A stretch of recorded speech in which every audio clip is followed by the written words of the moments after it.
Hello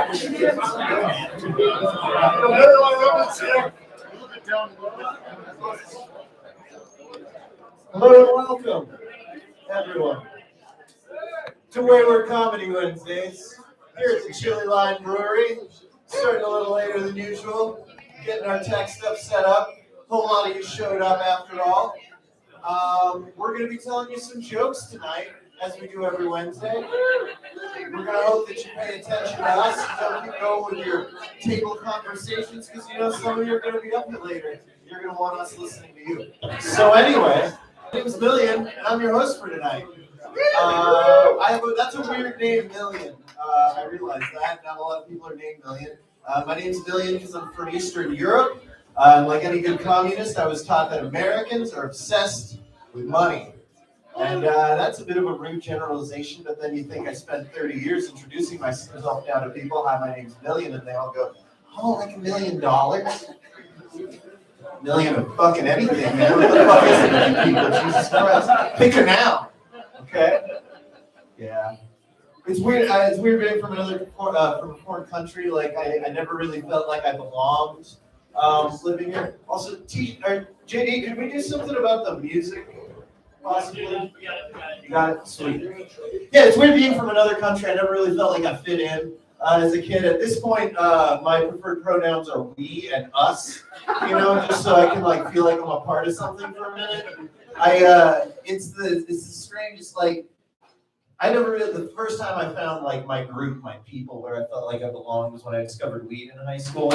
You know, like that was where I discovered books and music and movies and made friends. And then it became legal and like I lost everything. It was horrible. Like legal weed, like first time I walked into a legal weed shop, it felt like one of those like punks or goths from the 80s, you know, the kids who would actually pierce their ears with safety pins and shit. First time they saw a Hot Topic, like what the fuck is this?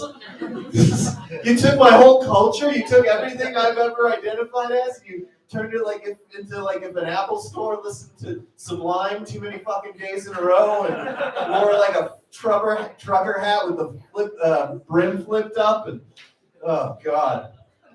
Worst thing about legal weed is now I don't know anyone who sells mushrooms anymore. If I want to go camping, I have to go deal with actual criminals or worse yet, deadheads. Grateful Dead is the musical equivalent of if someone comes up here tonight and spends their whole 5 minutes just telling you setups. And that might happen. There's some real premise speakers out here. Just like setup after setup, no punchlines. It's bad. Man, I was just thinking about Led Zeppelin on the way over here. That Stairway to Heaven came on. And I used to have that poster, you know. Everyone had that poster in high school where it had like the lyrics to that last verse where like the guitar and the drums are badass, but this was just the words.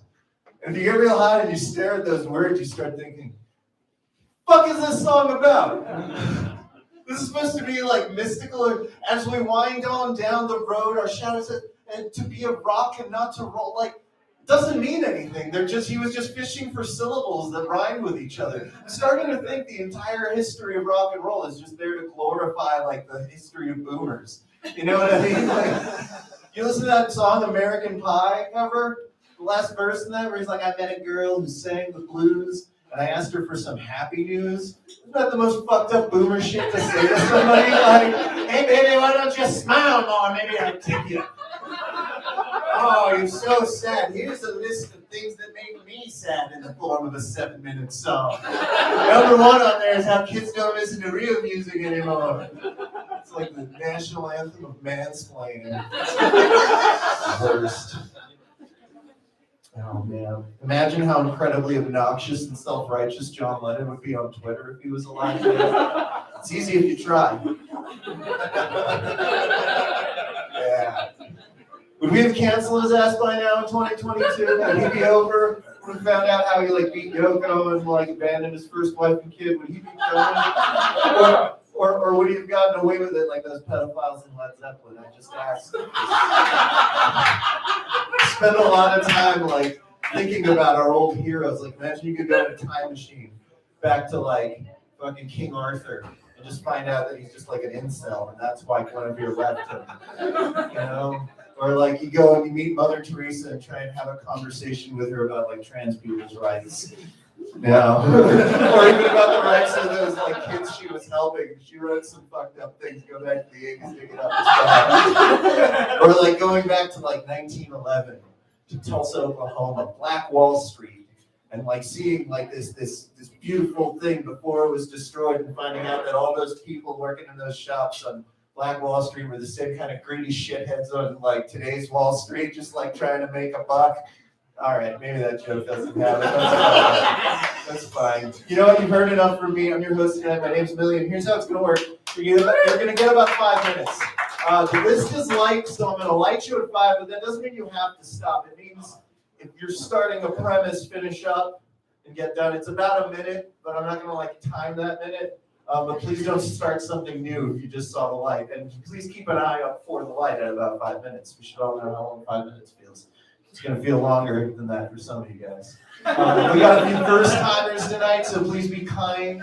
You know, a lot of these people are people who know what they're doing, trying out new stuff. Some of the people have never done this before. Really, it's just a lot of untreated mental illness. These are people who need help but are doing this instead. So let's try and be loving and keep an open mind. The first comic coming to the stage is a Wayward favorite returning from a long absence. Ladies and gentlemen, the triumphant return of Jesse Lee. Hey. My name's Jesse Lee. I'm like the Don McLean of comedians. I'm just going to string some references together and call it good. Okay. Well, thank you. Jesus. All right. It's come to my attention that Black Power militants, Nazis, and hippies are locked in an ever-growing battle of rock, paper, scissors.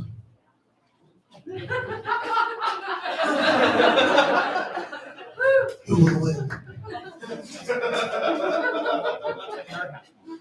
I cry a lot. At like not the normal times most of the time either. Like, I'm pretty touchy about movies and shows and stuff, but like at the weird parts. Like, if somebody dies or is divorced or cheated on, I'm like, yes, that's for them. But like, if somebody loses their cat, I'm like, oh, fuck. Oh, no, not fluffy.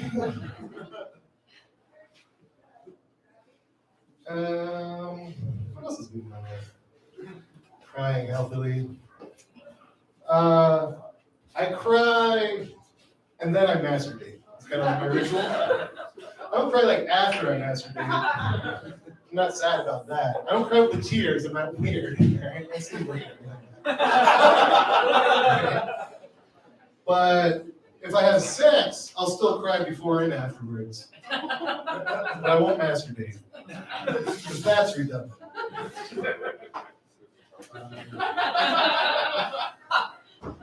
That'd be taking it too far. I'm actually kind of, when it comes to masturbating, I'm kind of freaky, but when it comes to sex, I'm pretty plain, vanilla, boring. You know, I got like the big three, right? It's like standing, kneeling, or shower. Those are like, those are my sexual adventures. That's like my go-to moods. When I masturbate, I'll go all out, you know? You guys familiar with The Stranger? If you will?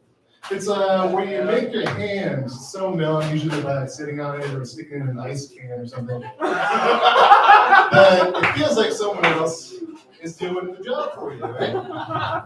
Like a stranger. I moved it a step further. I do the reverse stranger, where I like squeeze my dick between my legs really hard, but it feels like I'm jacking off someone else. Because when it comes to pleasure, it's not always about me, you know. Sometimes you gotta look out for the other guy.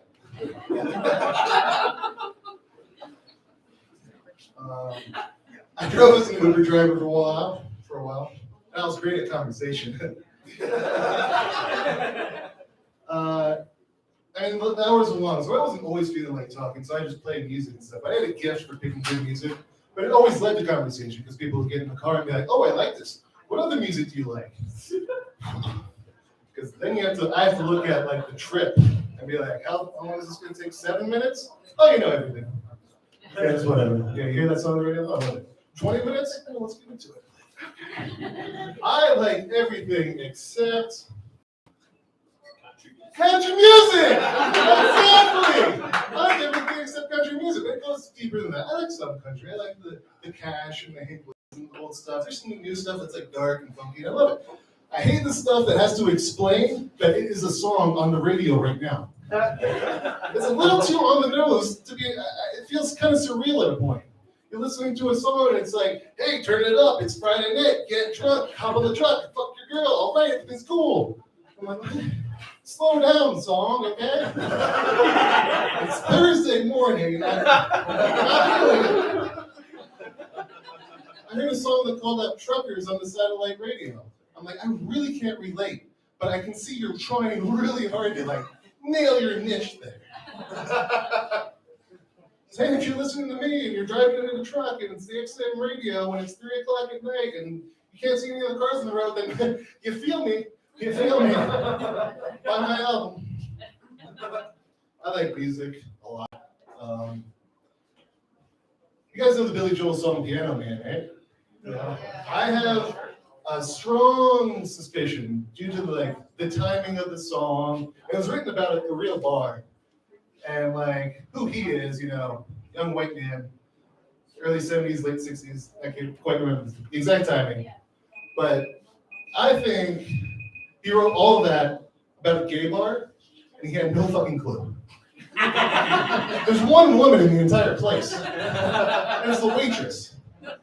And she's not flirting or anything. She's discussing politics. Because how else are you going to interest a room full of gay men when you're a cocktail waitress? He says Joe at the bar is a friend of his. He gets him his drinks for free. He doesn't say he's the bartender. He says there's a guy at the bar that always buys me drinks, lights my cigarette, and tells me jokes. He's flirting with you. He's flirting with you, Billy. There's the old guy drinking tonic and gin.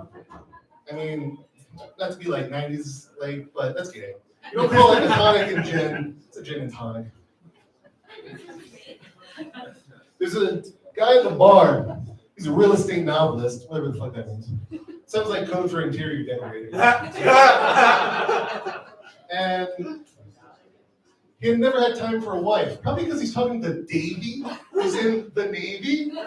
Probably will be for life. Yeah, you know what I mean? You know what I mean? Navy boy, yeah.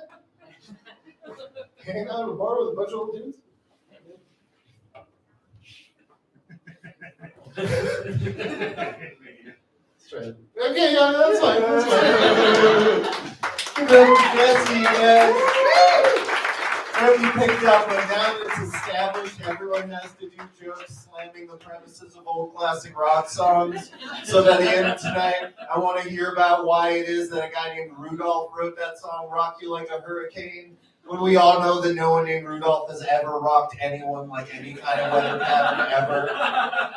Might rock you around the Christmas tree if you behave yourself. That's about it. All right, ladies and gentlemen, we're going to keep it rolling. Coming to the stage next is another one of our Wayward staples, the incomparable Mr. Phil Johnson.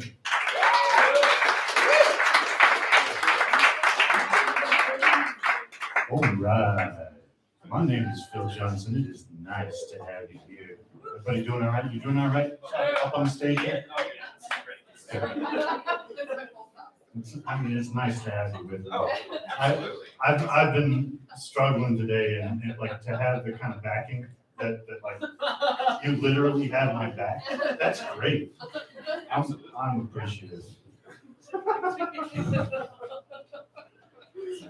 I have had a day. Anybody else have migraines in the morning? I have migraines in the morning. I mean, sometimes it's Cheerios or cornflakes, but usually it's migraines.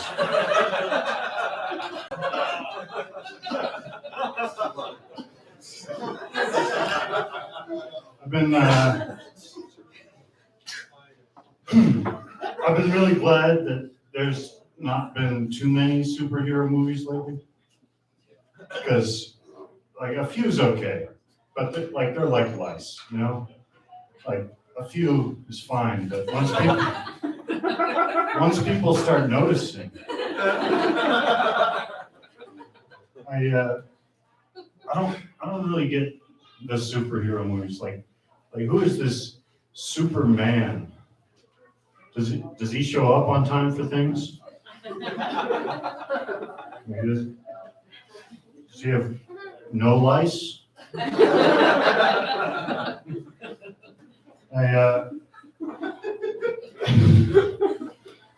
don't know about this. I don't have a clue what these jokes are supposed to be.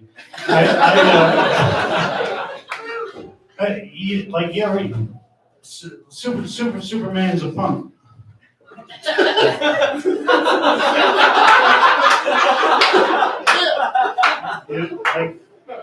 Can you imagine walking into the urinal and you're there and you're doing your thing?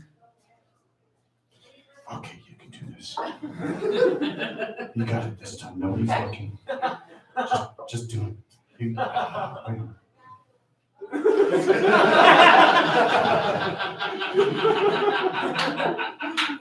And Superman walks in next to you. Like, that's not helping people. That's not saving the day. Superman just floats in his like unisex onesie, floats up to the urinal, starts doing his thing, and you're like, whoa, hey, Clark. Whoa. This is, by the way, how urinals work. Whoa. That Lois Lane is a trooper.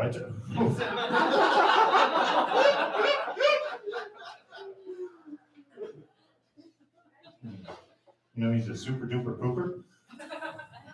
Again, I don't know what these are. I don't know. I think they ran out of superheroes to make movies about. Because now they're like, I don't know.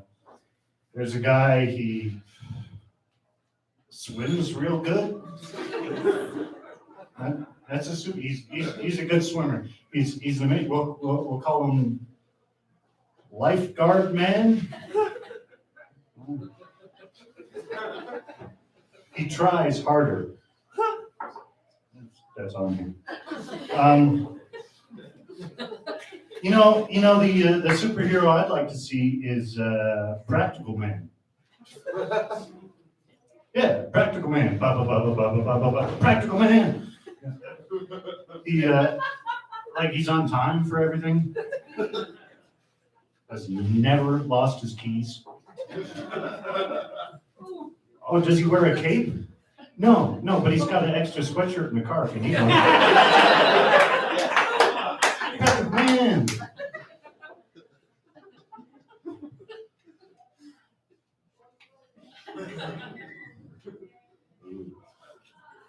My name's been Phil Johnson. You guys have been all right. Phil Johnson! All right, guys. So I've been addressing all the people who have never gone up before that are going up tonight. This is someone to pay attention to. She's been here 2 or 3 times. She's fucking killing it because she figured out how to make her jokes funny. So give it up for one of our new favorites. She's been here, last 3-4 weeks now? You're doing good. Welcome back up, Georgie.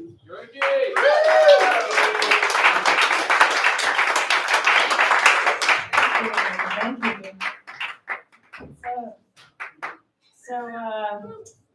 Yeah, I'm just curious about stand-up comedy. I've done it twice now.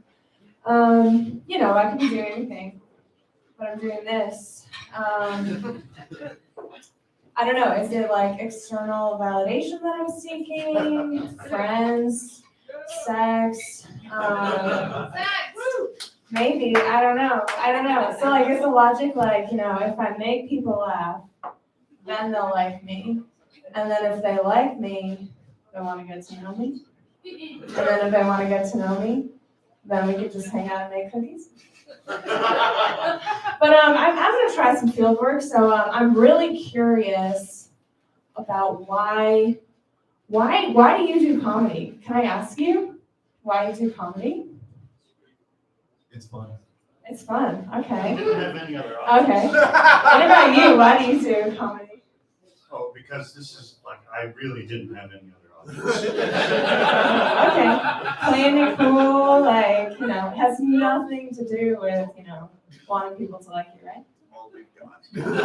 Literally all we've got. Okay, that's cool. Well, I don't know about you guys, but I think in like outfits. So like, my brother's getting married. What outfit am I gonna wear? Like, dump my boyfriend. What outfit am I gonna wear? I don't know. It's like, is it about the outfit, or is it just like kind of imagining like the version of yourself that you want to be perceived as in like those like crucial moments?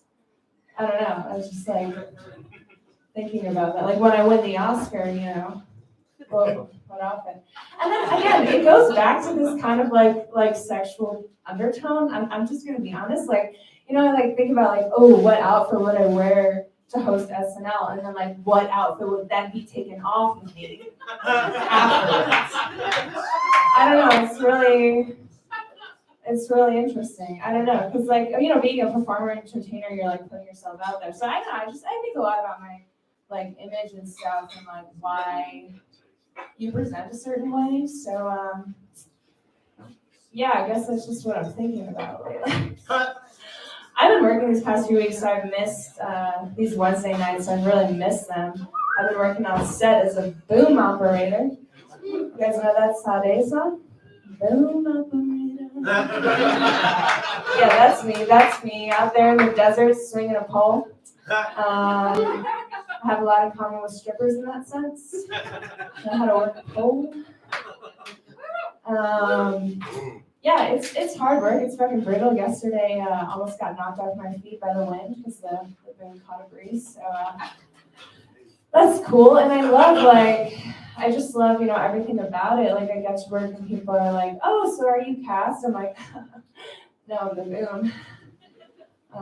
That's always validating, 'cause, again, it's what I'm looking for. But no, the work is good. It's like really queer, really trans, like a bunch of chicks and dicks in a truck. I love it. I really do. It's probably my favorite project yet. Yeah, I mean, doing comedy here in Santa Fe, like, it's the top, right? Like, you love it? Yeah? It's really fun. I mean, it's like super low stakes, right? What do you got to lose? Nothing. So yeah, I'm planning to move to England or Scotland, Scotland! Yeah. Woo! Are you from Scotland? Yes. Really? Yes. Which city? Edinburgh. Oh, you have some friends there I could stay with for Fringe? Amazing. I'm going for Fringe. Come back after your show. Okay, sounds good. What's your name? That's how you do that. Okay. That's all I wanted to get out of this. Yeah, so I'm Dorothy. What's up? Thank you. See, that's how you do that. She just got booked on Edinburgh Fringe. It's like her third time doing comedy. Oh my God. Is anyone taking notes?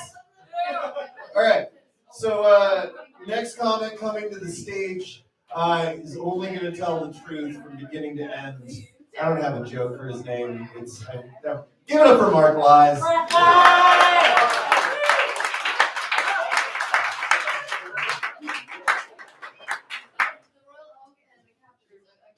Thank you, 10,000. Yes. I just pronounced his name wrong.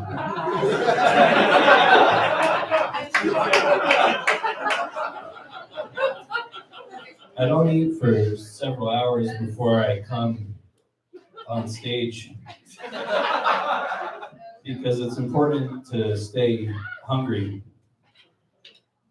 I'm hungry right now for your laughter. Feed me. I like to get myself into a pickle to see if I can get out of it. If I had a vagina, I would put a cucumber into it to see if I could make a pickle out of it. Or a cornichon.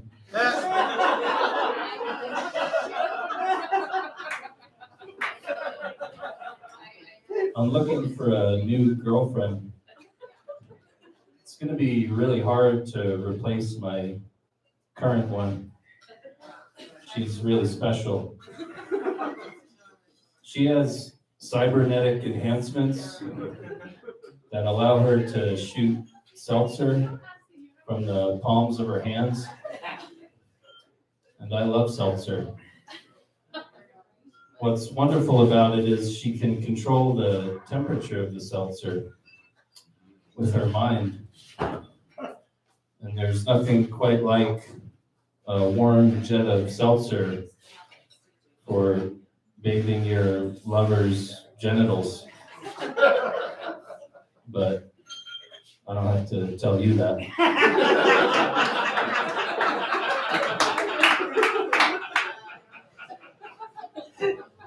We also have a lot in common. Like, we share the same favorite letter, which is H. We both think H is just the greatest. We also have the same favorite spice, paprika. But we have to part ways because we have vastly different beliefs. She's an atheist, and I believe the universe is made up of bagels and loaves. I'm a bagel-ophian. It's apparent in nature, from the very large to the very small. Bagels and loaves abound. For instance, that man's mustache is a loaf.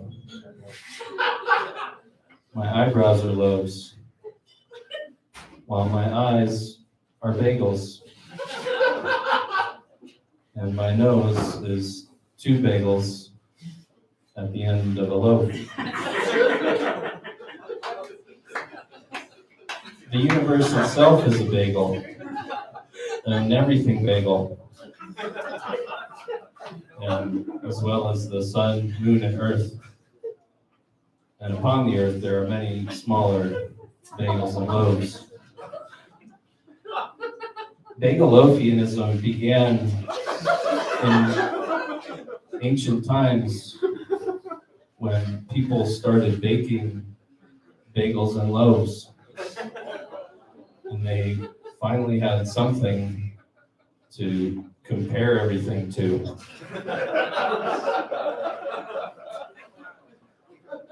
So if you know any Bagelophian girls that love the letter H, paprika, and can shoot seltzer from some part of their body, let them know I'm available. I did write a pickup line. It goes, "Hi, nice ankles. Bet they go all the way down to your feet," which end up at your toes, which is where I'd like to end up, nibbling. I'd nibble your toes right now in front of all these people, if you'll give me the okay, and you can reach my mouth from where you're standing. I have 1 minute. You got time for one more premise. Oh, okay, yeah, I got one more. I just got back from a trip to an alternate universe. Everything was exactly the same as it is in this universe, except instead of bright red, the aphids were bright blue. That wasn't a joke, just an observation from my travels. Thank you, everybody. Put it up for Mark Live. I told you he was gonna tell the truth. I did not promise you he wouldn't take a heroic dose of acid before coming back in. Sometimes you go to free comedy, you get what you pay for. Or on drugs.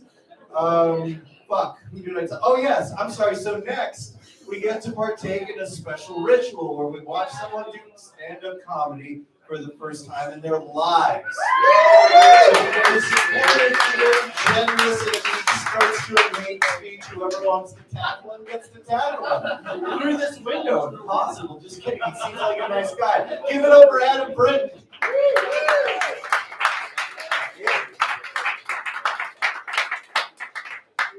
Hey everyone. So I just moved to Santa Fe actually from rural Pennsylvania. Yeah, rural Pennsylvania, sure. So it's no fucking farm. It's all the same. Harrisburg.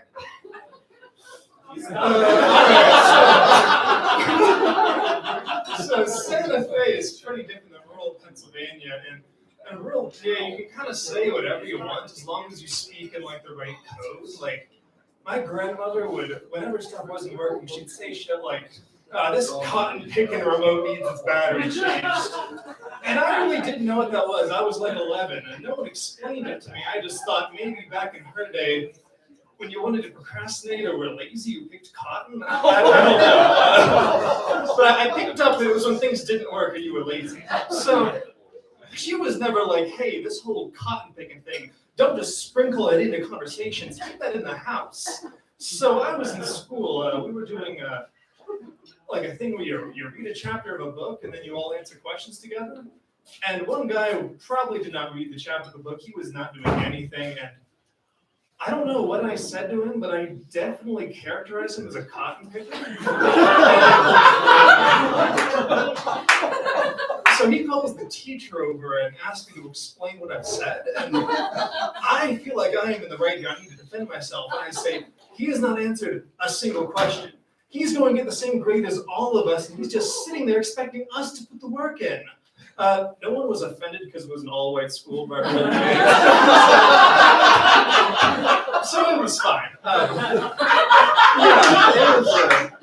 It's a really special place. My high school is 400 people, not children, high school, and we're all white, we're all Catholic, and we're all straight somehow. The statistics on that are not adding up.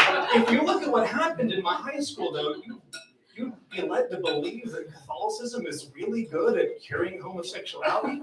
It is not very good at curing pedophilia.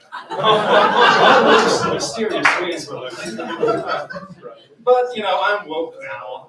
But I know it's not gonna last, right? Times change and people stay the same. In 60 years, people are gonna be doing shit I'm not happy about.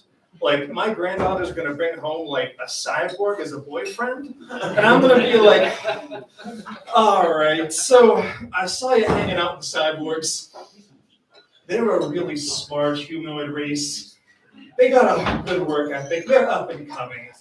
I loved it, but you can't date them. They got like a USB port on there or something. That's not what God wanted. And people will call me like robophobic, like I give a shit. That's gonna slow me down. I'm gonna be like an 85-year-old white man. I could die any day. That's the cancellation I'm afraid of. All right, now, so I'm gonna be a 85-year-old white dude that's going to be ruining every family Thanksgiving with robophobic insults. I'm sorry. That's it. I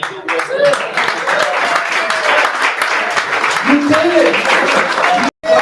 made people laugh, and you got off before I gave you the light. You're basically ready to go pro. That's the best thing you can do. Is stop while you're still ahead. That was amazing. Good job, Adam. All right, guys, moving right along, we're going to bring up Wayward Comedy's own cranky uncle. Give it up for TJ Jones. Oh, I like that. Cranky uncle. Is everybody excited for free weed? Or not free weed? Everybody would be excited for free weed. Everybody excited for legal weed, right? Yeah, you can fuck yourselves. I'm not excited for legal weed because I don't really smoke pot anymore. But I grew up smoking pot. That's my jam. I feel like I've been cheated. I grew up when smoking pot was dangerous. Like you could get arrested for it, or you could go to jail for it. Now everybody's doing it. I actually went to a dispensary and bought weed just so I could be a part of it, even though I don't really smoke it. Because every time I smoke weed, this is what happens to me.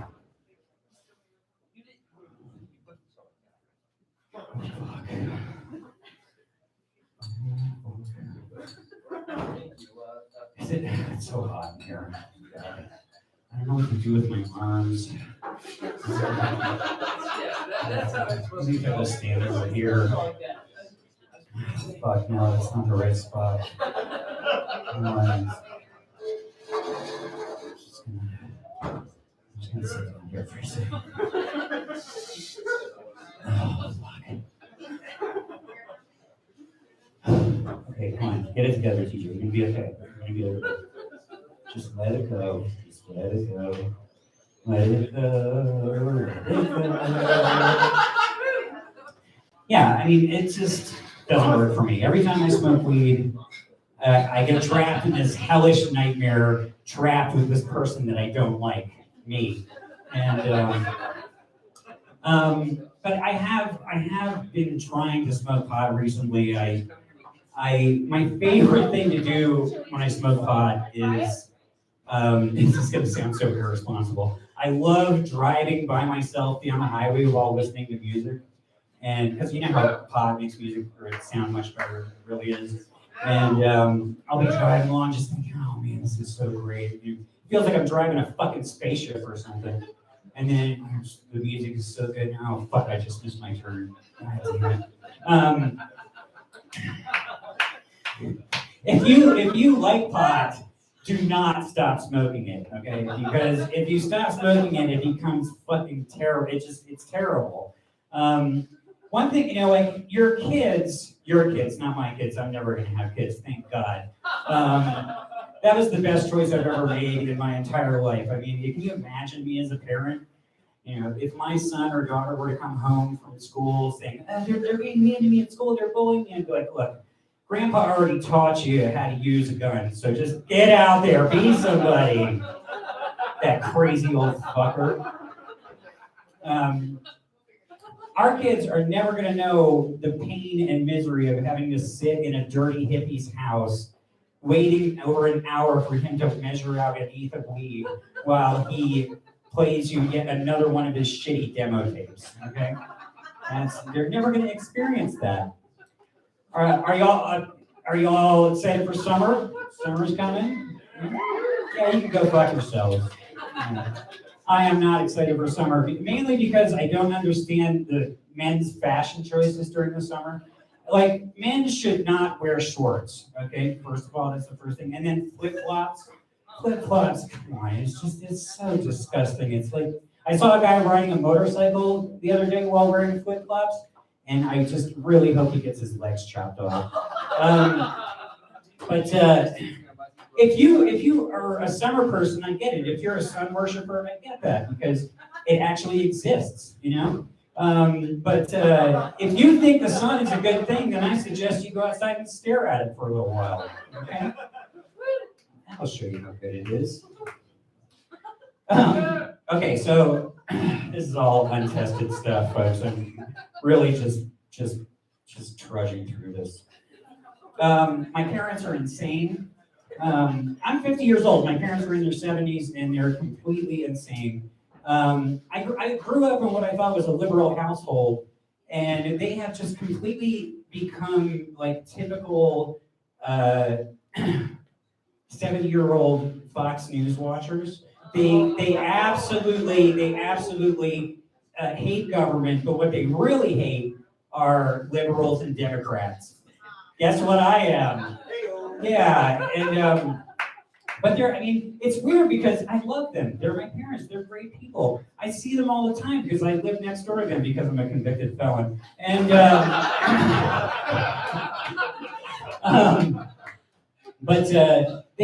my mom believes in everything. Okay, she believes in aliens and she believes in Bigfoot. And I keep telling her, she's never seen a UFO. And I've told her stories of all the times that I've seen UFOs because I've taken a lot of acid. And it's funny to me because I can kind of write it off and be like, yeah, you know, I was on LSD. They probably weren't real. Especially because now that I've stopped taking LSD, I don't really see UFOs anymore, you know? So I think one probably has something to do with the other. Yeah, I think that's it for me, folks. I'm not gonna torture you anymore. Give it up for Megan, your host. Thanks, Uncle TJ. Feel better now.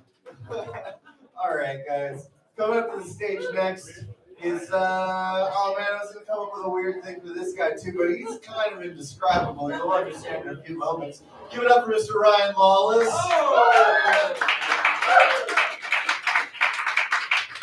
All right. Yeah. Find a place to put my beer. Hello. No one has talked to me yet. I'm about to. Are you guys from here? No, not at all. You guys look like you travel the world looking for the best REI places to shop at. I didn't mean to make that an insult. I meant that in a good way. I've never been in that. I don't know how to pitch a tent. Oh, goddamn it. I put my jokes somewhere. Let me get them. All right. I want to be a public fruit coach. You know? Get that? No? Because there are some fruit out there that are very negative. Like a cantaloupe. I want to be there for that thing, for that fruit. And be like, you cantaloupe. You just don't have to tell anyone about your marriage.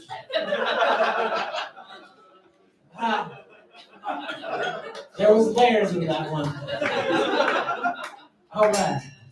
How can you tell the difference between your in-law and your outlaw? There is no difference. You're supposed to break the laws. Did you get that one, sir? No? Oh man, you had to be there.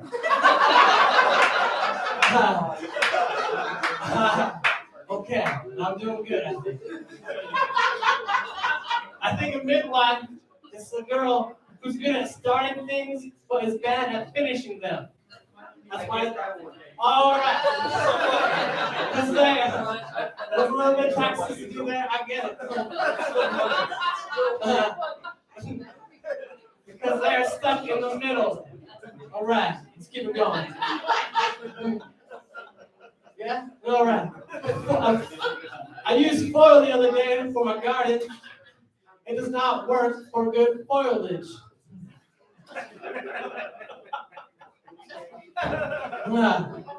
All right.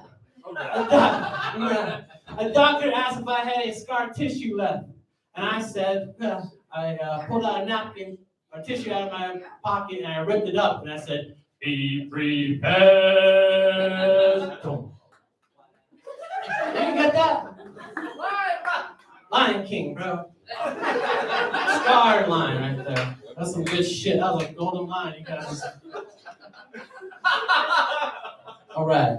I think one of the themes tonight is pickup lines. And a person asked if I had any pickup lines. And I said, only in the fourth dimension. Because I can, all right. Yeah. I like bringing chips and dip to a party. Because if I just have chips and someone asks me where the dip is, I leave.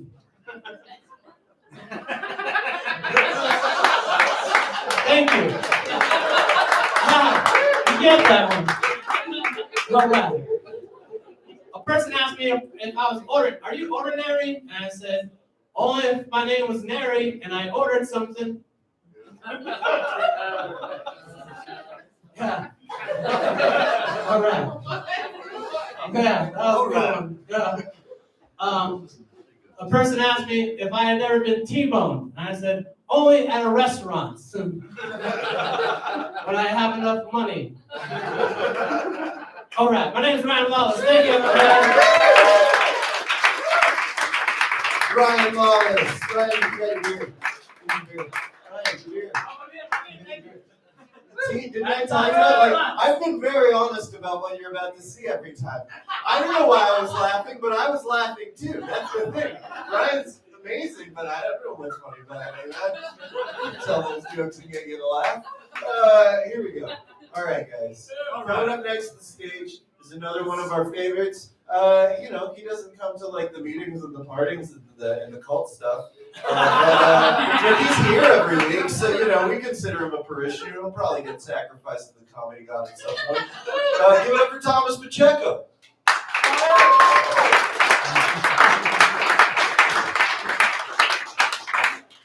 Thank you. So,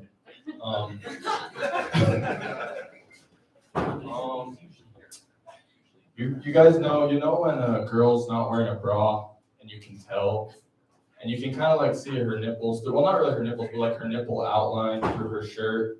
And that's kind of like hot, because then you can somewhat imagine what her boob looks like. Yeah. Well, my dad had a little bit of that the other day. A little bit of nipple outline. Totally not hot. Well, speaking of nipples, my cousin told me one time, she's a girl, she told me one time, she said, why do guys like boobs so much? They're just bags of fat with nipples on them. And I was like, yeah, I guess you're right, that's technically true. And she's like, would you like my thigh if it had a nipple on it? And I was like, probably. And then I was like, well, not your thigh, like we're cousins, but like nipple thighs in general? And the only reason why I say that is because her logic made sense. Like, boobs are just bags of fat with nipples on them, and they're fucking sick. So, so who knows, you throw a nipple on a thigh, I might be like, hey. So, I have this, I don't know what you said. I have this problem. My problem is I have a hard time telling homeless people no because I'm afraid they'll murder me. And that's becoming like a big problem because at this point I'm just donating all my money to like scary looking homeless people. My ex-girlfriend, she used to tell me about homeless people, and we lived in Albuquerque, and there's a difference between Albuquerque homeless and Santa Fe homeless. For example, one time I was driving in Santa Fe, had my window down, I sneezed, and from like across the way, some homeless dude yelled, "Bless you!" I was like, thanks. As compared to in Albuquerque one time, I was at a McDonald's, this homeless dude walked in, no shoes, starts eating napkins, and he's like, "This is some good coffee." I was like, what the fuck? I'm like trying to enjoy my plain McDouble, because that's how I like them plain. I'm trying to enjoy it. This dude's like 6 feet away from me, eating napkins, just staring at me. I didn't know what to do. I just gave him like $3. I was like, please, just take it. You need it more than me. But anyway, my ex-girlfriend used to say this about homeless people. She used to say, if you don't bother them, they won't bother you. I was like, they're not fucking bees. Like, which, by the way, not true about bees. I've never gone out of my way to like fuck with a bee, yet they still try to sting me. And the same goes for homeless people. The encounter between me and a homeless person, I've never initiated. Like, I'm not the one going up to a homeless guy and being like, hey, do you have any change by chance? Or anything? That's them, that's not me. As fucked up as it sounds, I don't know if I've ever like said hi to the homeless guy. Like, I'm never the first one to. But yeah, anyway, that's homeless people. You guys see they're making a new Buzz Lightyear movie? Or I guess they already made it. Buzz Lightyear. It comes out this summer, I think, or something. But it's not about the toy Buzz Lightyear. It's about the character that the toy is based off of in the Toy Story movie. Fucking boo. Yeah. Thank you. it's a fictional movie about a fictional toy's fictional character. The fictional toy is based off of in a fictional universe. Like super confusing, right? And if we're being honest, it's unnecessary, right? Because like Buzz Lightyear was cool as fuck in all the Toy Story movies. We don't need his origin story. Anyway, so there's a gay kiss in the movie. I don't know if you guys saw that. And so when I first saw that, I read the headline of an article saying that there's a gay kiss in the movie. I got mad. I'm gonna be honest. I got mad because I'm like, it's a kids movie. Like, why do they have to have that in there? But they don't really have to have any kissing in that movie. So I got mad. And then when I read the article and I saw it was gonna be two girls, I was like, oh, that's pretty cool. That's actually really cool. I might have to check it out. All right, guys, that's my time. My name's Thomas.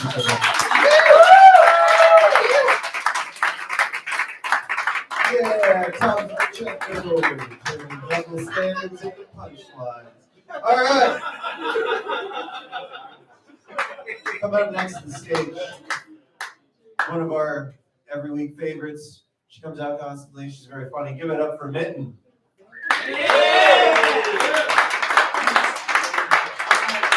your ribs down because I'm so prepared that this is my set. This is on a grocery list notepad from my grandma. It has kittens on it. I couldn't write the dirty jokes because that's fucking kittens on it. Yeah, that's a problem because I'm French, so if I don't do enough sex jokes, they might take my passport back. But on the bright side, it's also election time, so right now I'm Belgian anyway. And it's like, in this election, we have a candidate that is so bad, is actually condemned for incitation to hatred in France, which means that you've been so racist, xenophobic, misogynistic that freedom of speech doesn't cover you anymore. Like you cannot get to this point by accident. So anyway, another thing is, it's supposed to be a stand-up night, but I might end up having to lean somewhere because I fucked up my knee. Sit. Sit on the stool. That's why it's there. Yeah. That's exactly why it's there.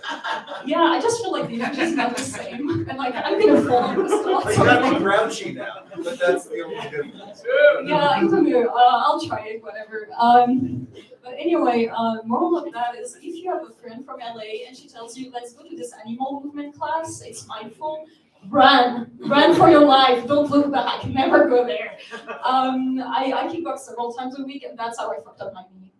So fuck mindfulness, like really. Yeah. And part of it is like, if I have to put a sports bra on, like if I'm feeling like mooted, I need to move after that, like have a real workout, not be mindful. Like if it looks like I'm starting my transition to be a man, I do want to move, like I deserve that.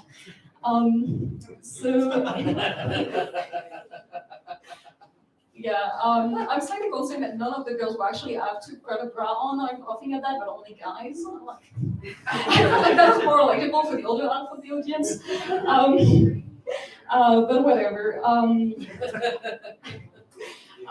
Yeah, and today was a bit shitty. I got back home and somehow my door managed to be locked from the outside just because the wind had like got some kind of hook back in. So I ended up doing this kind of hook thing with a wire that I had in my car. And I realized that's good because I passed tests that 6-year-olds don't and crows and ravens do psychologically, so good for me.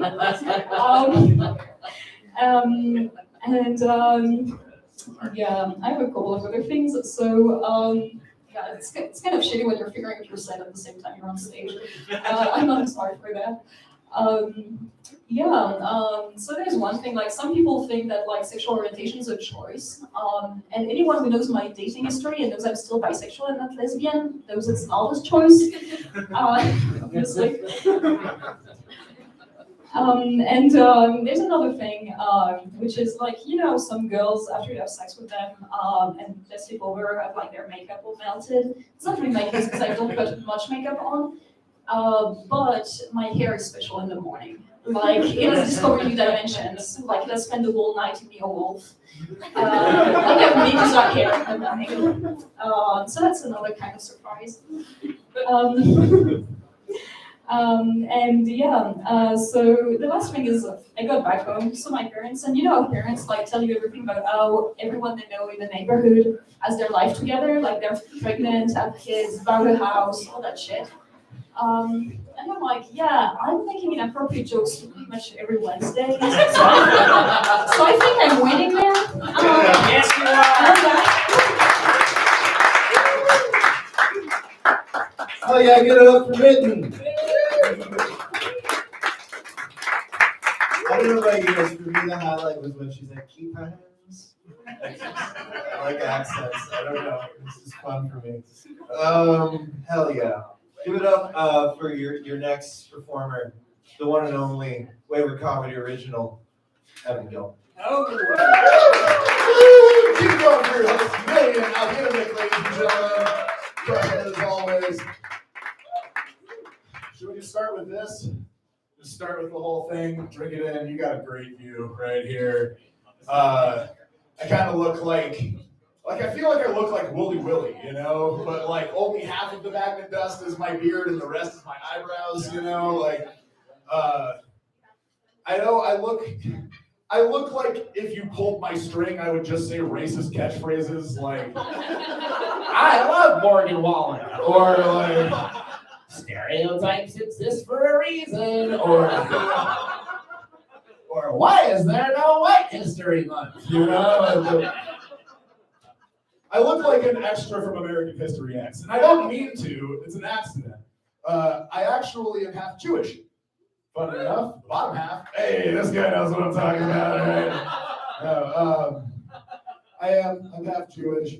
I was born, I feel like I was born a 40-year-old Jewish man, which means like, you know, I was born already bald and my children were already in college and like I was already circumcised and, you know, then the doctor pulled me out and, you know, it was like, well, this is weird, this is already done, you know? And now I am just a 73-year-old Jewish man in a young man's body with the bad knees and the hairy feet, and you know, my hip gets a little mashuga when the weather's crazy. You know? But you know, the other half of me is German, and it wants to exterminate the Jewish half, and that's why I've had a vasectomy. So.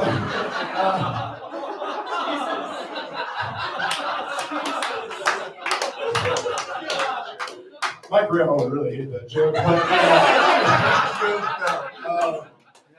But I did just have a vasectomy, actually. Thank you for that. And all firing on all cylinders again. Everything working, which is great. It's a weird thing. Say a young woman in her prime, wants to be a socially conscious member of society, recognizes that our planet is fucking dying and we're all fucked. And there's plenty of other kids that already need to be adopted. We don't need to go around making any more human beings. And this young woman decides on her own recognizance that she wants to have her tubes tied. She needs a letter from her husband and her father and her priest. And they all need to say that she is a witch and should never bear children lest they be the spawn of Satan. And that is why it is medically necessary for her to have her tubes tied. I got a referral for my vasectomy from my psychologist. And he's barely a doctor, you know? Like, it was covered by my insurance as preventative, which is like a bit of a dig, but I get it, I guess, you know? Like, you know who you get to thank for that? You get to thank this fucking guy, Captain Big Butt Little Hands. Captain Big Butt Little Hands, you know, he said, look, we never thought we could do it. Nobody ever thought we could put 2 justices on the Supreme Court, but we did it. We got 2 justices, they're 2 of the best justices. I call them Drinky Magoo and the Pretty Quiet Lady. Drinky Magoo and Amy Coney Island, that's her name, Amy Coney Island. I love her, I love those hot dogs.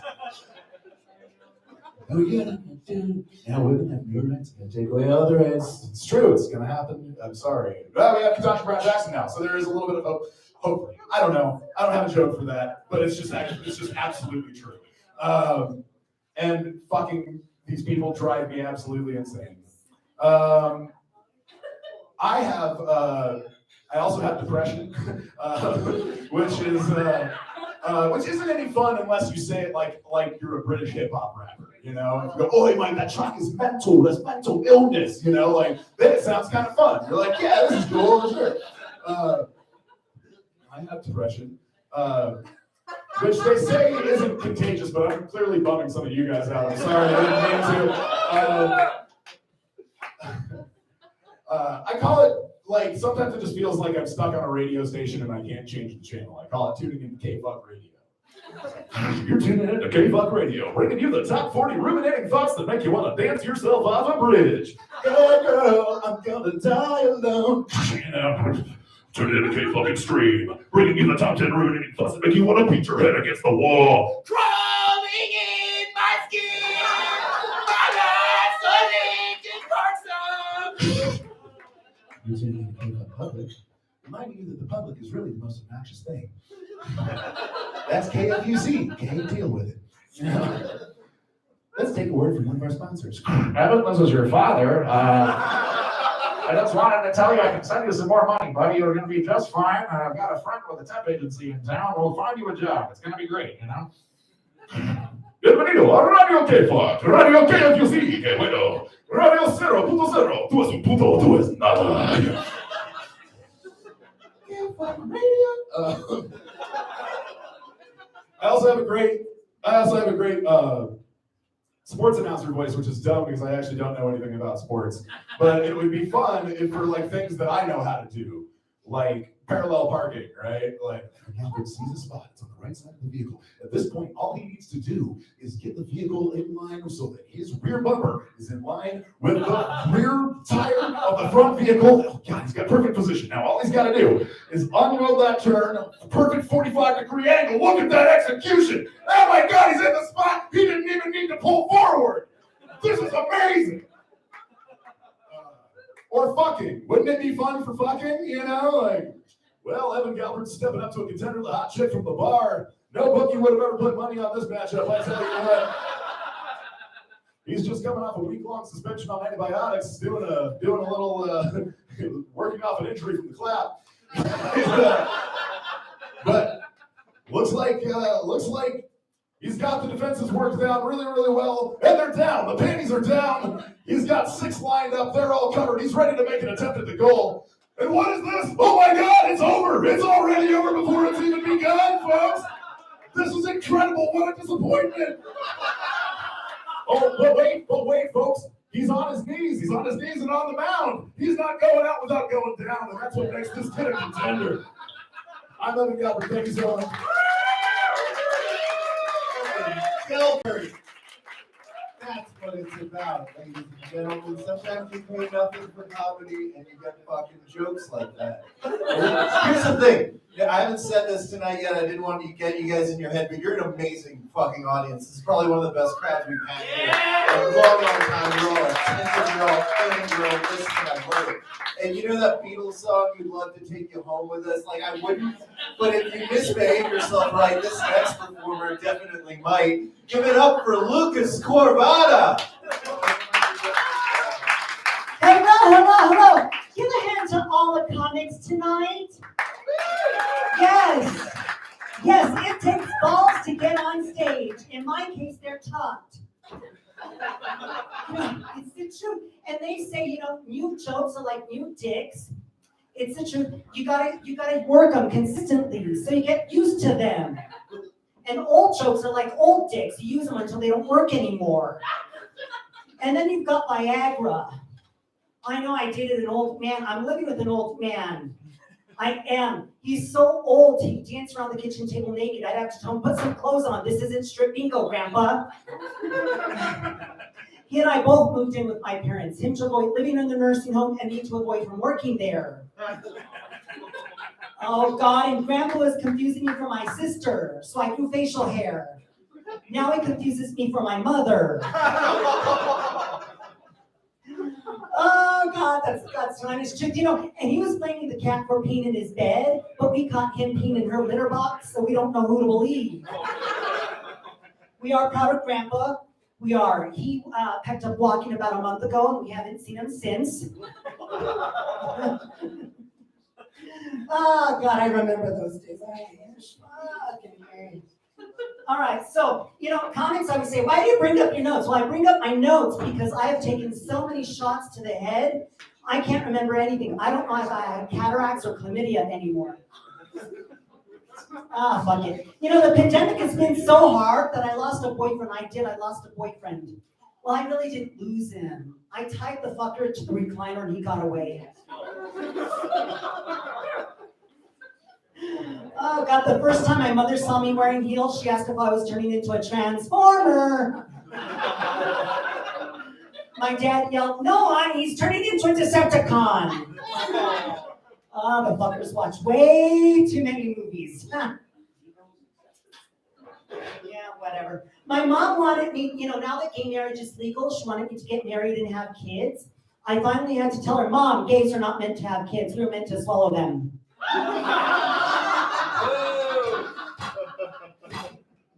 She went and Googled swallowing babies. She did. I guess liberals really do eat babies. Well, not Hillary, but Monica. Anyhow. Oh, God, that's the truth. My mom is so wonderful. You know, I was traveling. I was in Cleveland. I was there for the Gay Olympics. Leave it to gay men to turn water sports into an actual sport. But anyway, now I know what a golden shower really is. So, anyway, I got home. I was, I know. But when they were like, "You want a golden shower?" Sure. I thought it meant money in the diamond ring. Anyhow, so I got home and I'm unpacking my luggage and a condom falls out. I did. My mom went to pick it up to throw it out. I yelled, "No, stop! I'll save a sock." Like some of you folks, she didn't get it either. She had to go and Google, "save a sock."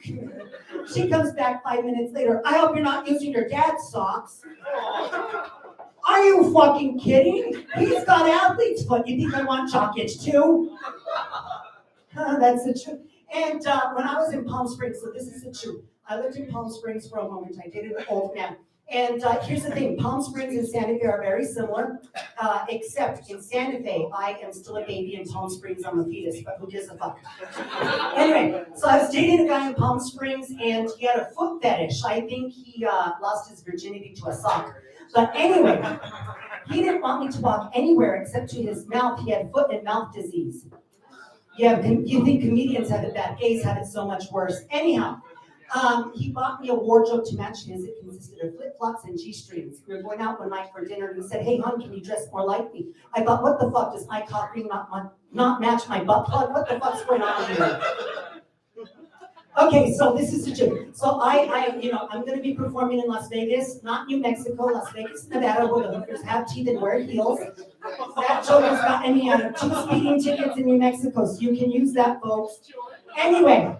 But the last show I performed in Las Vegas, Nevada, I was so far off the strip, I was at the Hoover Dam. My agent's like, "Well, he does like to suck, so book him at the Hoover." Anyway, so I was there. And so I'll be performing there in May. But the last shows I did were in Puerto Vallarta. And I did 9 shows. One of them was for all gay men, 69 gay men on a nude beach. 69 gay men on a nude beach. And I will tell you something about that, is I got a standing ovation and they were all laying down. It's okay. They were at full attention. It was fabulous. So, anyway, but I learned a few things about Puerto Vallarta. I learned that the waves are so strong, they'll throw you down and pull you out. And also, it is illegal to give blowjobs on the beach. I did, but both times I stood right back up and I didn't get caught, so that was good. I also learned that there are more Canadians in Puerto Vallarta than there are Mexicans. But Canadians, Mexicans, and gays are very similar because we're not afraid of getting vaccinated because we start worse up our nose and more up our ass. And that joke goes down better. Okay, so I've got 2 more jokes before I need to get off stage. Okay, so my ex-boyfriend's parents, true story. They thought that I turned their son gay, but he's the one that gave me the wine to drink, and he chose me as his altar boy. And so I said that joke, and a woman in the audience front row, she said, "How long were you an altar boy?" I said, "Until we got caught." And then she yelled, "Do you even know Jesus?" I said, "Of course I do, but when he's in my bed and I'm roaming out his name, he prefers I call him Jesus." Yes, and what he lacks in Hebrew, he makes up for with passion and foreskin. And just like Jesus, he had no car, no job, no money. He lived with his mother and still thought the bitch was a virgin. Okay, so I want to try this other joke on you before I go.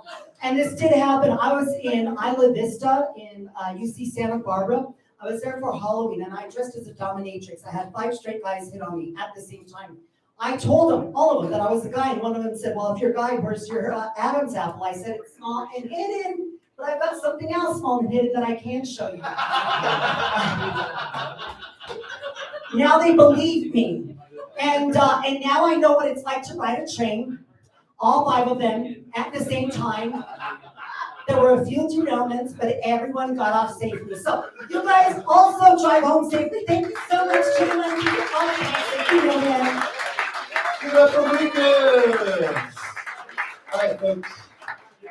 So coming up next to the stage, we have a guy who, I don't know, is it your second time doing it or is it just your second time here? Second time here. And I guess technically what he's about to do is musical comedy. So again, open minds, open hearts. Give it up for Michael Peavy.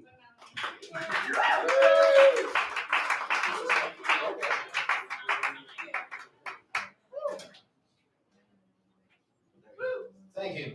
Well, good evening, my friends. For this piece, I'm going to be enlisting the help of my good friend and comrade, Boris Sputnitsky.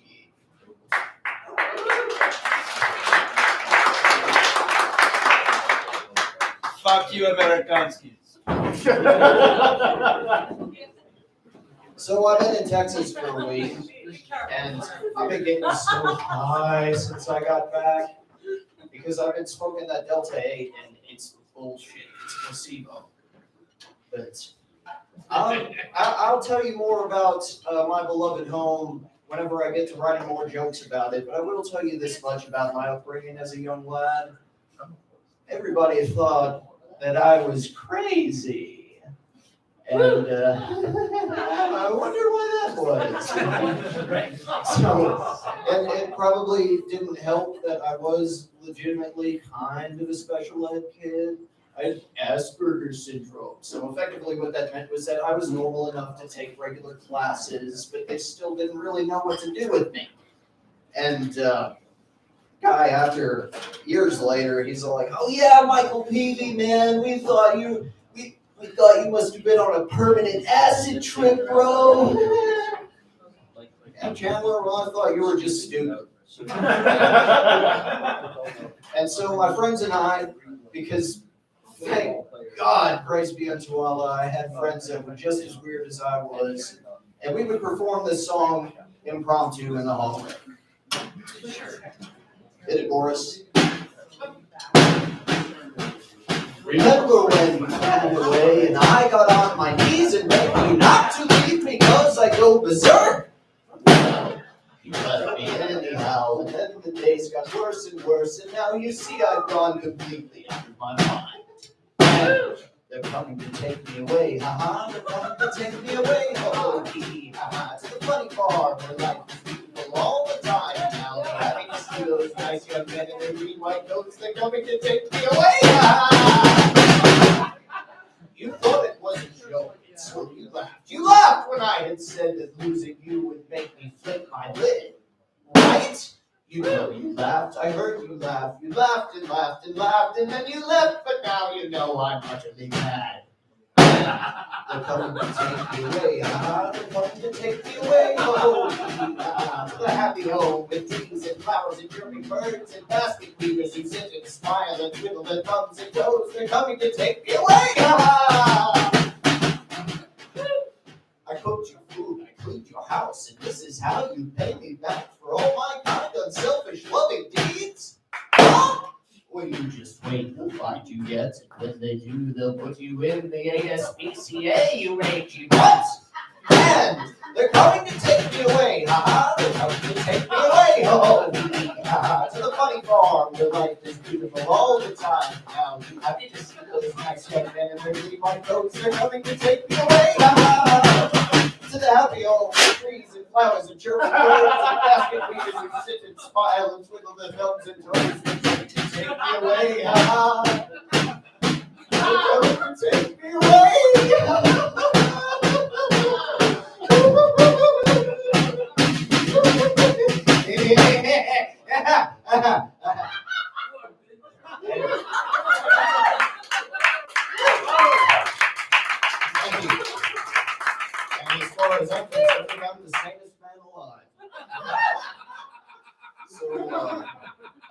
Got any more time left? Like, I'll save the commercial break for next time.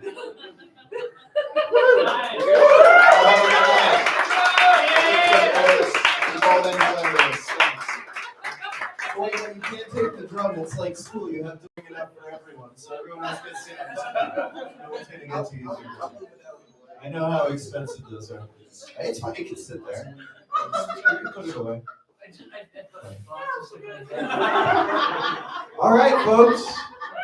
Bet you didn't think you were gonna see that. But you came here tonight, right? There's no way someone's gonna cover a weird psychedelic song from the 70s and just a drum. That's probably not gonna happen. A lot of other stuff gonna happen. Okay. It might be about to get way weirder, believe it or not. You know, after at least a few seconds, give it up for Mo.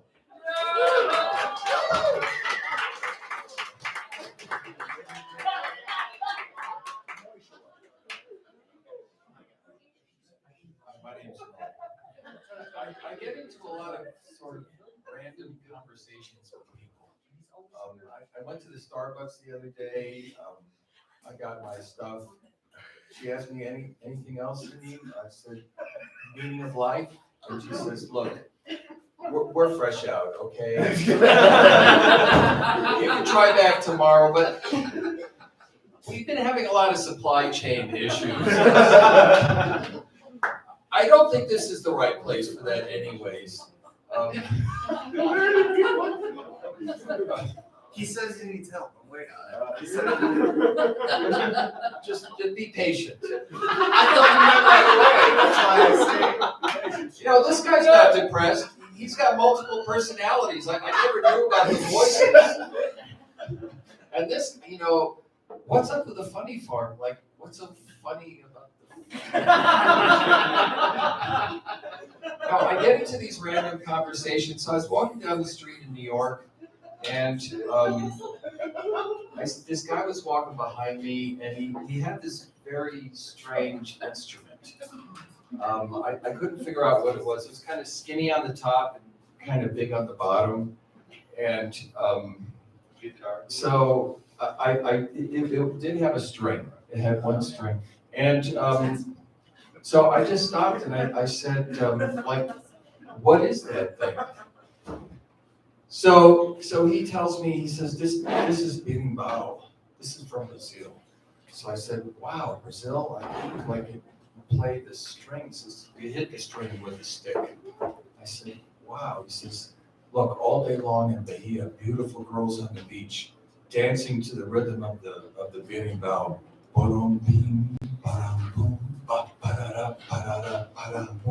All day long. I said, wow, that's amazing. He says, look, we have a samba school. Come to number 1 Morton Street, 8 o'clock, Tuesday night. I said, you're on. So I go to the samba school, number 1 Morton Street. And they gave me a little go-go bill, you know, and they get started with the samba, you know, and there was a guy in the front who was like screaming at everybody, you know. It wasn't like a laid-back atmosphere. It was more like a third world dictatorship. It was really interesting. And there was one guy, you know, there was one guy that he didn't mess with, you know. But anyway, they got started with the rhythm, you know. Yeah. And I'm going.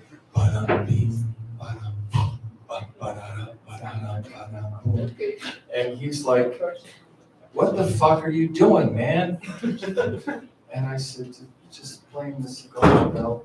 That's not the go-go bell rhythm, that's the berimbau rhythm. Like, what the fuck are you doing? And well, I met this guy, and he told me to come here. It's like, that motherfucker, he told you to come here? That's Guillermo. He's got the rival school. He's just trying to fuck with me. He told you to. Look, I'm sorry. I'm really sorry about that. He says, look, do you even know the go-go rhythm? I said, yeah. Bing, bing, ba-dum, bing, bing, bong, ba-dum. So He says, just do that. Just do that. Okay. Yeah. So I'm like, all right. So then you start up again. Yeah.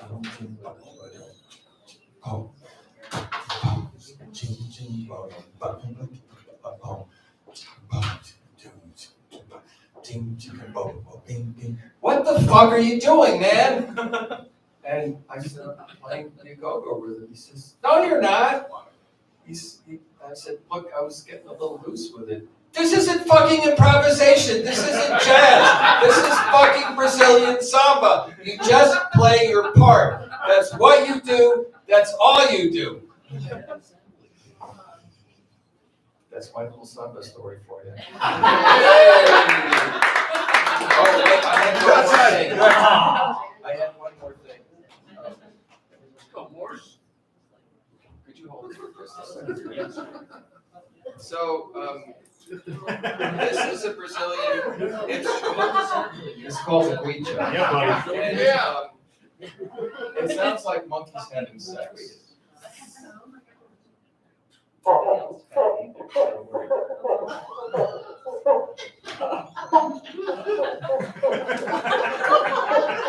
He's right.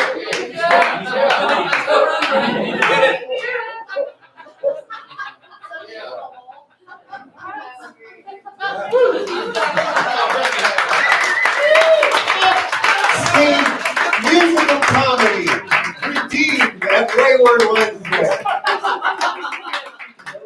Come that I might lay my hands upon thee and absolve you from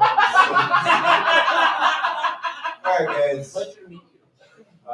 Coming up next is a fella who I didn't recognize at first, but then I realized he comes here pretty fucking regularly. He's very, very funny. And you gotta be very nice to him. You gotta laugh at his jokes. His name's Aaron Harrington.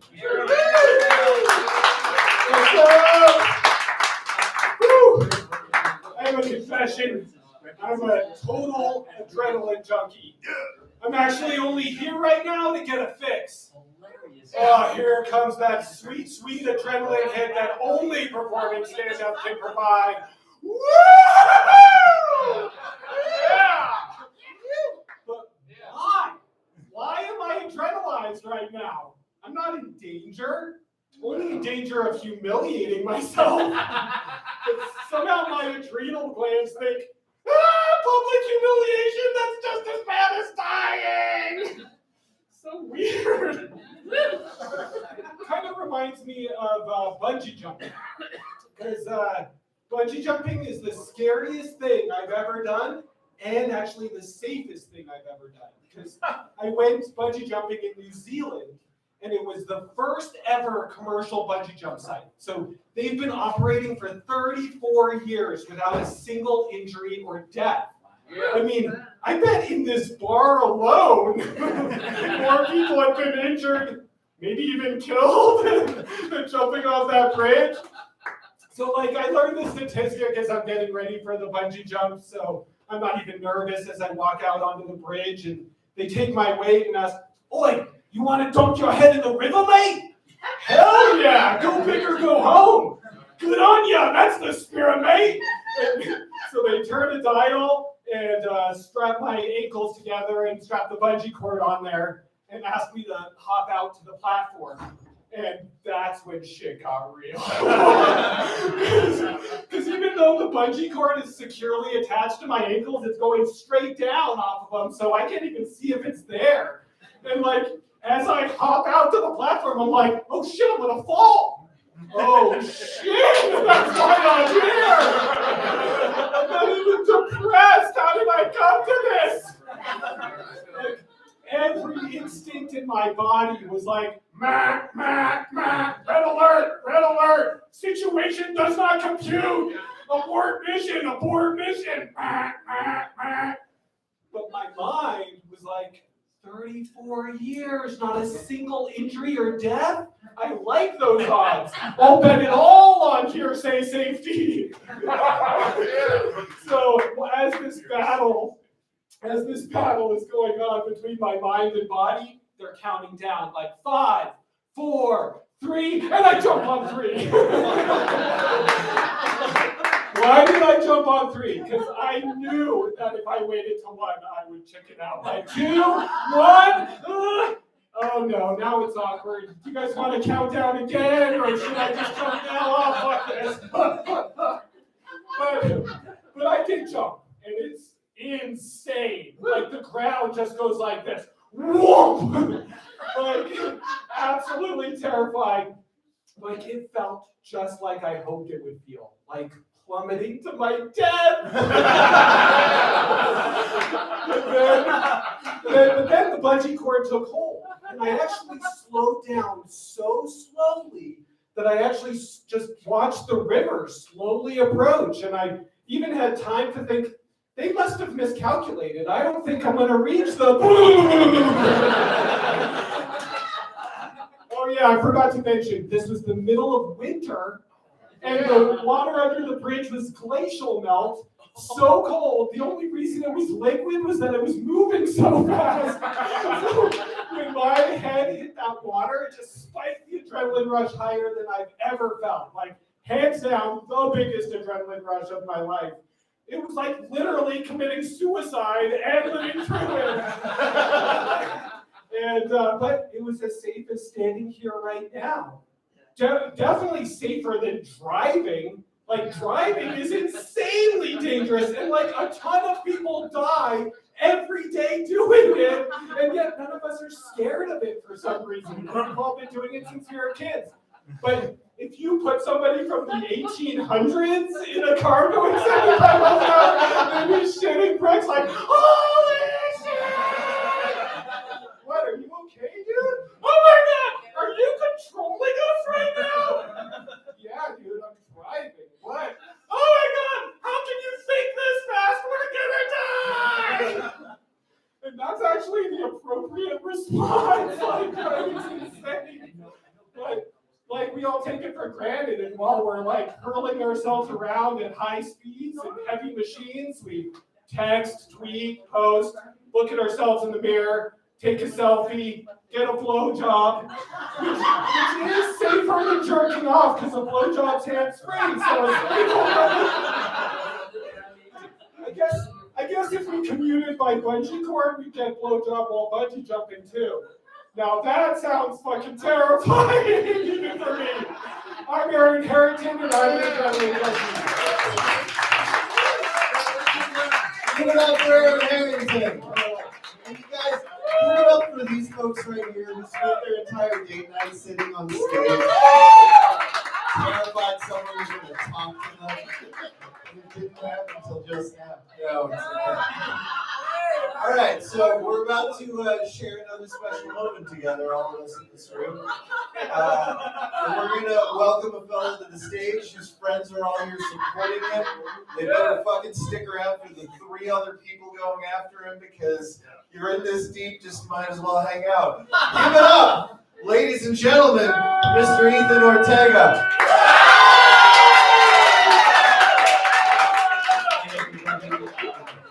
Thank you so much. I did drag out my friends for some moral support. As I stand up here, I'm getting a little nervous right now.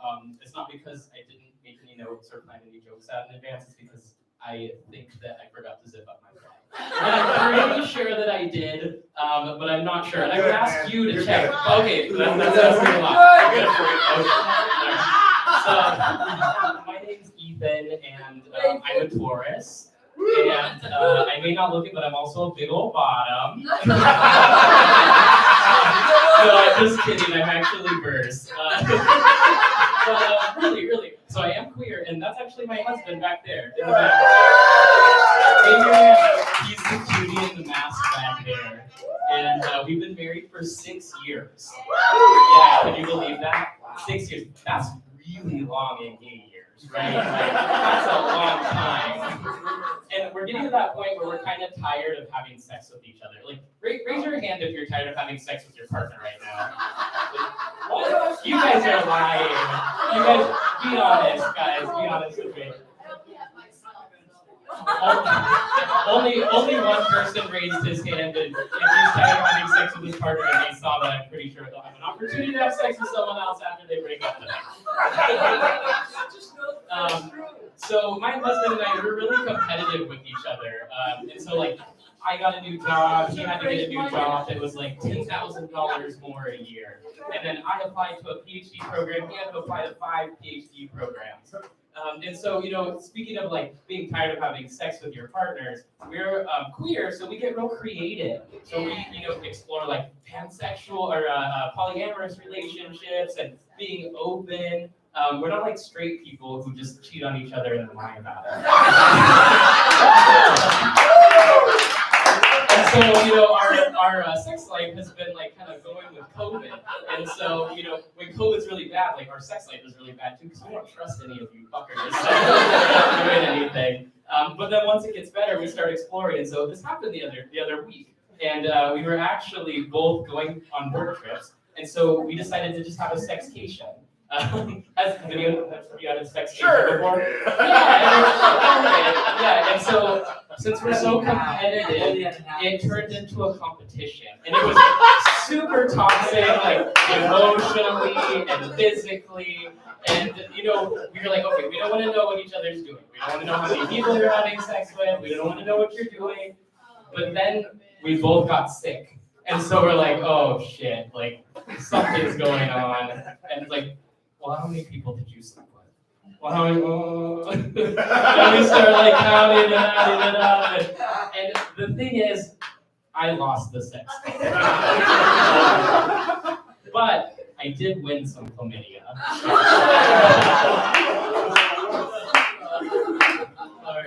And God bless you. Let me provide some context to that. Another thing, like when you're married for a long time, like you start like shitting and farting in front of each other all the time, right? Well, so instead of like getting mad at each other recently, we've been deciding to say, God bless you when somebody farts. So, yeah, God bless you. And that's all I have for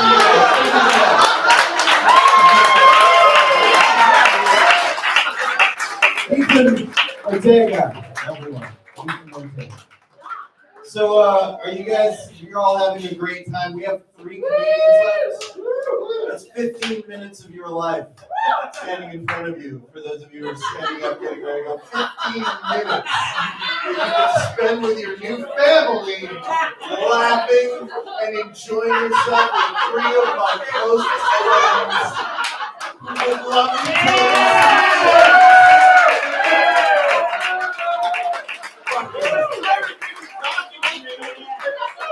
If they weren't all paying attention, you could have gotten away with it. I've never done that. It's not a good one. It's all by accident. Except for that one time where you're supposed to hold the microphone, Doing kind of dipped all of a sudden. I'm a good. Say the first part again. I'm a great. You're a terrible host. I'm doing a great job. All right. That's it. You're done with me. Now, listen. This next comic drives here every week from Albuquerque, or like halfway, but he'll explain it to you. Give it up, ladies and gentlemen, for Corey Herrera.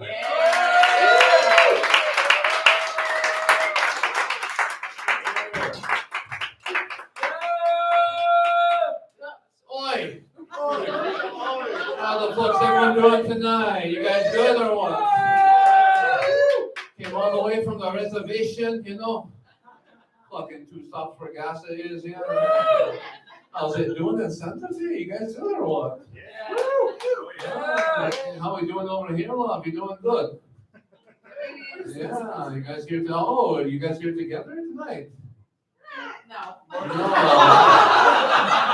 So continued from last week, I see. Did you guys meet on Tinder? Did you buy food tonight? I bought her online. I'm a big fan of incoherency. I bought around 9. I don't know what the fuck that means. As you can tell, I'm Native American. I don't talk like that, dude. You know? I'm trying to find an accent that I love to do. You know, I keep trying to do Irish. I go Scottish. You know, I go English, and I just want to take shit over. You know what I mean? I'm trying to find one that works, right? I am Native American, so give it up for me. Please don't woo, that's offensive. We do this every week, all right? You guys haven't learned shit. Come on, man. Trying to share some of my culture with the colonists, you know? That'll be the name of my album, Sharing My Culture with the Colonists. Trying to share some love with the redcoats tonight, you know?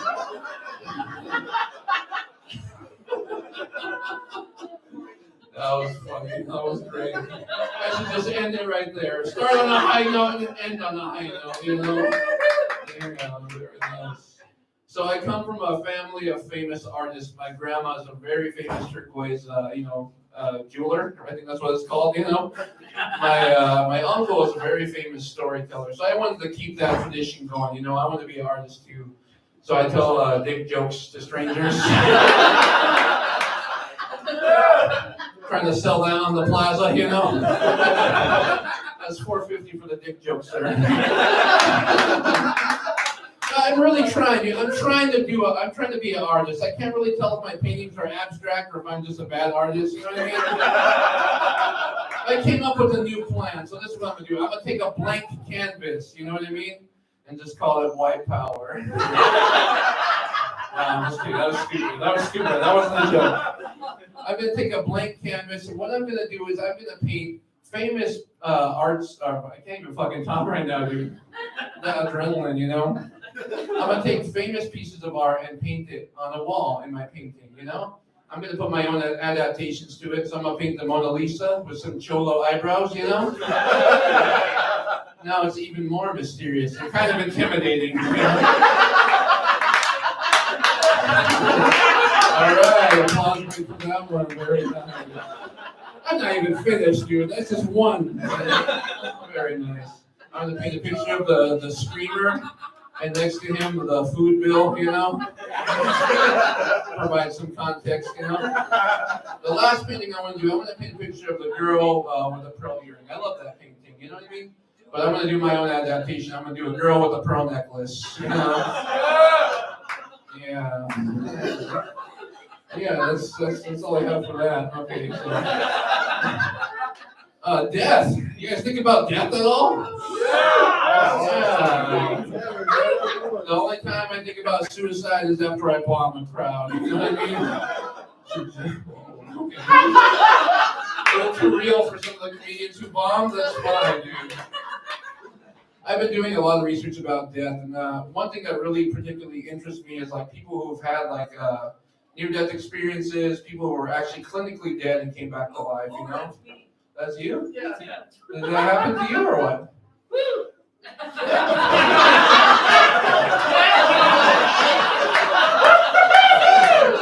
that happen to you? Woo!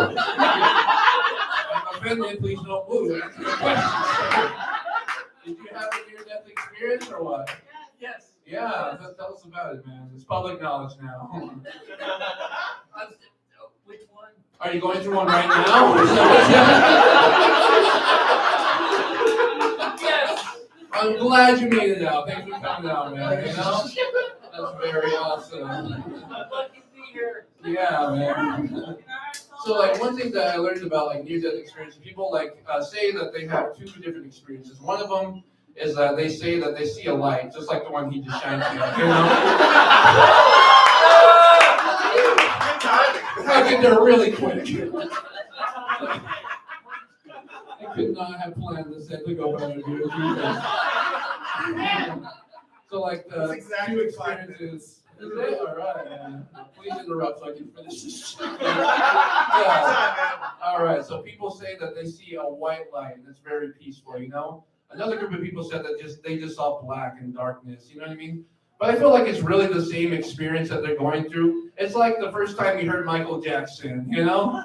Depending on what era, it's either black or white, right? It's really pictures of the same thing. I know, I thought that was going to hit harder, but you know. All right, thank you guys so much. You guys were an amazing audience.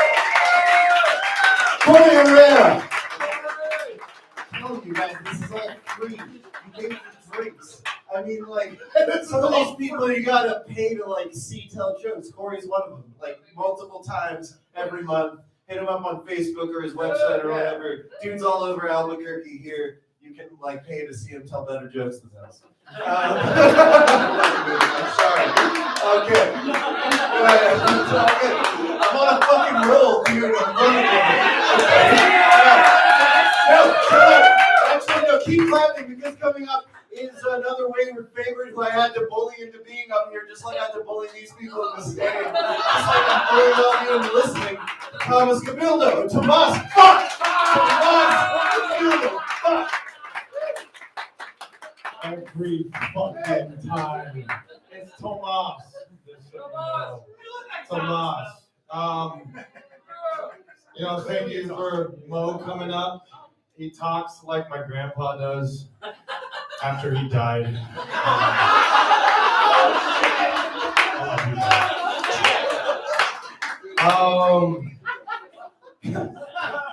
Don't leave because of that. I was making fun of you. I'm making fun with you. Yeah, so I'm stupid. I know I'm stupid because Creed plays through my head every single day. With arms wide open. As you can tell, I'm not very a high energy human being. This is about as much as you're gonna get from me.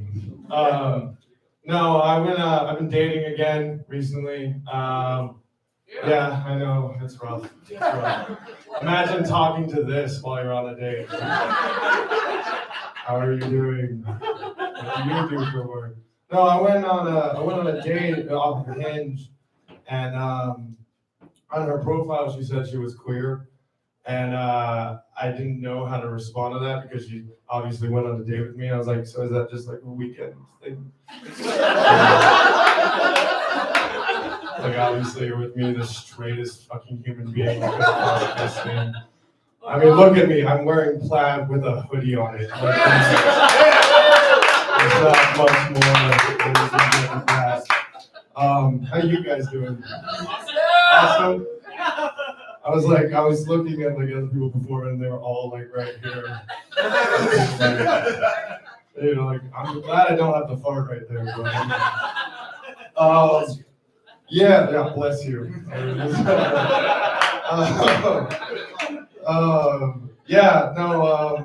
The dating scene it's rough to date. I know it is. Basically because like I'm trying to be more like understanding towards things, the LGBT community and all that sort of stuff. And obviously when this person just said she was queer, I was like, I don't know what the fuck to do with that. And basically I can just say like dudes suck. Like I know this from seeing it. Like most dudes, the way that they try to pick up chicks is you'll be right there and I'll just be like, hey, how's it going? Yeah. It's what happens. But I do have to say that women suck too. We both suck. There's nothing like women can make you feel like a hollow piece of shit in an instant like that. And we all have to understand that we equally are pieces of shit. Like it's not that just one gender or both genders. I'm sorry, all genders suck. They're all shit. Let's get over that. So I do work in film and such. Not so much now. I do equipment rentals at MBS, which is a good job. I enjoy it. And but I used to do a lot of crazy different things. I worked for National Geographic once. You can clap now. You don't have to clap for that. I just wanted the recognition. So I did it for National Geographic, and like when I tell people that, they're always like, "Oh, what did you do? Did you go to like some foreign country or like somewhere crazy?" It was like, "Nah, I went to the Via Caldera. I filmed the prairie dogs." And I don't know if you guys know a lot about prairie dogs. You should, because they're on every single fucking road you've ever seen. Prairie dogs aren't that interesting. I hate to admit it to you. You guys actually want to look it up on Disney Plus. It is Prairie Dog Manor You can see my name. I was a field coordinator on that one. Yeah, super cool. Super cool. I'll tell you a story of that thing. About the most interesting thing. So prairie dogs, they don't do a whole lot. They get up, they scream at the sky, and then they get back down. And then they eat their unborn children. Pretty metal, right? Pretty fucking metal. Pretty fucking metal. But so the funny thing that happened, well, it's not really funny because I almost died, but not because a prairie dog attacked me, but we were watching this prairie dog from our blind, right? And if you know what a blind is, we're very camouflaged. You know, no one can see us. We're about 100 yards away from this fucker, and we're just watching him, and we're like, "Yep, that's a prairie dog." And we're watching him, and he's doing his thing. He's going, and he explodes.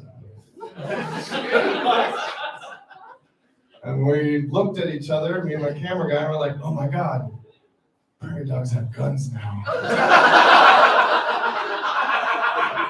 That wasn't the case. It was actually a bunch of redneck motherfuckers who came up with AR-15s, and were like, "Hey, you know what's gonna help out the environment? Shooting fucking prairie dogs." So obviously I got out of my fucking tent and I said, "Hey man, you're shooting our cast." All right, that's it for me, guys. Tomas, give me a load. So I told you I bullied Tomas into going up. I actually bullied this last comedian into going up as well. I'm the fucking worst. I bullied these people into staying even though they were going to go home and have sex. So I'm doing a great job. And if you enjoyed this, tomorrow night at Santa Fe Brewing Company off of Highway 14, you know, Cerritos when you take it under 25. Santa Fe Brewing Company, 8 p.m. We're having an improv game show starring some of the very people you saw tonight. It's Easter themed, and or like any pagan holidays associated with spring. It's a loose, fun, crazy time, and I'll be co-hosting it with your next performer and your last performer. So fucking thank you for hanging out. Thank you for paying attention. Give it up for the one and only Meg Spextor.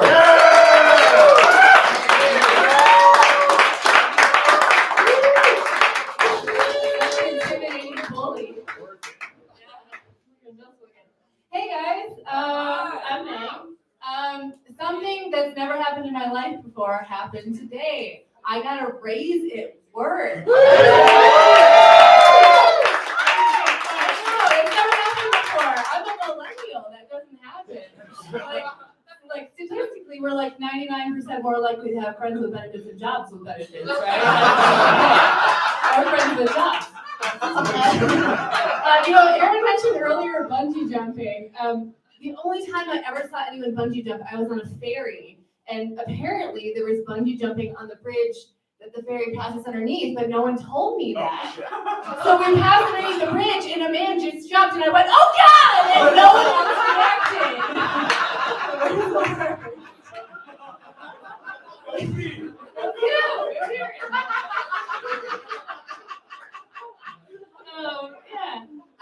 Is anyone here into period dramas? Yeah. Yeah, exactly. I was never, but someone was telling me that I really need to watch Gilded Age. So I was like, okay, I'll give it a shot. And I hated it the first 2 times I watched it, and then I watched it on my period. And it was amazing. Because before I was like, this is just an hour of Mrs. Russell not being invited to the ball and bitching about it. And then I watched it when I was menstruating and I was eating like 100 chocolate covered almonds a minute, and I was like, these petty fucking bitches.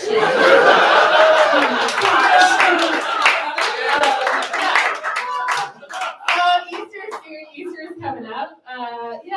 I'm a gay woman.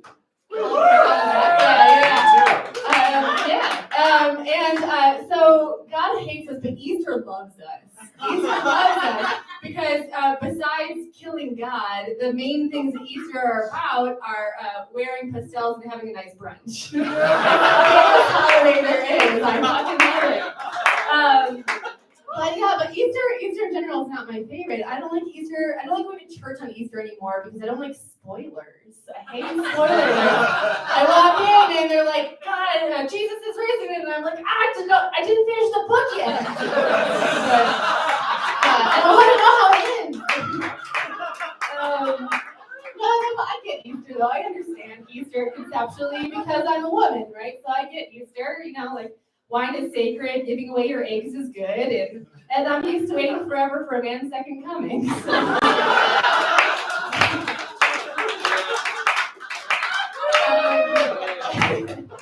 I have one last joke for you. My neighbor Cindy, I'm getting to know her a little better. She's probably in her 50s or so. But the first time I ever sat down and had a cup of tea with her, she dunked on me. She totally dunked on me. It was amazing. She was like, Meg, I'm sure you've noticed, but once a week, a much younger man comes and fucks me. And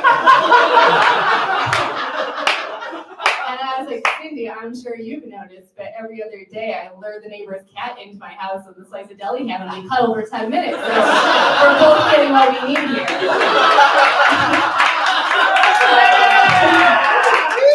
But I'm technically bisexual, but I did the other day I had a fella stay overnight. It was like the first person I've had stay overnight for like the entire pandemic. And he's about to leave in the morning, and he's like, "Do you need it? Like, should I just go? They're like, are we done here?" And I was like, "Yeah, you should go." Another question. And I was like, "Yeah, but wait." And I remembered, before you leave, can you please go knock on Cindy's door and tell her I talked to you?